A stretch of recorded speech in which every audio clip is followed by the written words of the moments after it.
अगर आपको याद होगा, in the month of March मैंने यहाँ हंगर स्ट्राइक किया था और मैंने अपील की थी ऑनरेबल प्राइम मिनिस्टर साहब को कि वो कश्मीर के लोगों से बात करें। कश्मीर में रोज़ मारधाड़ हो रही है, सफरिंग्स बढ़ रही हैं, यहाँ लोग मर रहे हैं, तो ये ठीक बात नहीं है। मैं इस कश्मीरी पंडित यहाँ तब आया था, मैंने उनसे अपील की थी कि ये बातचीत का सिलसिला जो है शुरू कीजिए।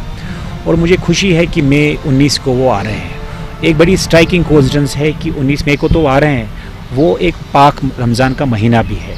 और मुझे जो अपनी पॉलिटिकल सेंस कहती है कि मोदी जी कुछ लोगों से बात करने वाले हैं, तो मेरी सिर्फ एक कोशिश है कि मोदी जी, हमें आपसे उम्मीदें हैं, कश्मीर को पूरी उम्मीदें हैं आपसे कि आप डिसाइसिव लीडर हैं। आप जो भी फैसला करते हैं वो एक डिसीजन के साथ उसको ले लेते हैं, आप उसको लिंगर ऑन नहीं रखते हैं। 70 साल से यहाँ के लोग ये बर्बादी देख रहे हैं, कत्ल गारत देख रहे हैं, तबाही देख रहे हैं, जुल्म देख रहे हैं।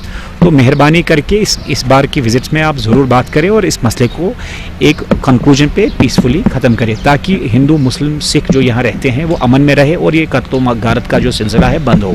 ये एक गुजारिश है और इसलिए हमने हंगर स्ट्राइक किया है उनको याद दिलाने के लिए। 2014 में जब वो इलेक्शन लड़ने के लिए आए थे PM पोस्ट के लिए, तो तब उन्होंने कहा था सबका साथ सबका विकास।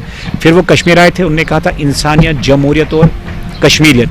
तो मुझे उम्मीद है वो इस प्रिंसिपल्स को याद रखेंगे और हमसे बातचीत करेंगे लोगों से और इस सिलसिले को ख़त्म करेंगे, जो ये मारधाड़ का सिलसिला और मसले कश्मीर को इशू को एक बार सॉल्व करेंगे।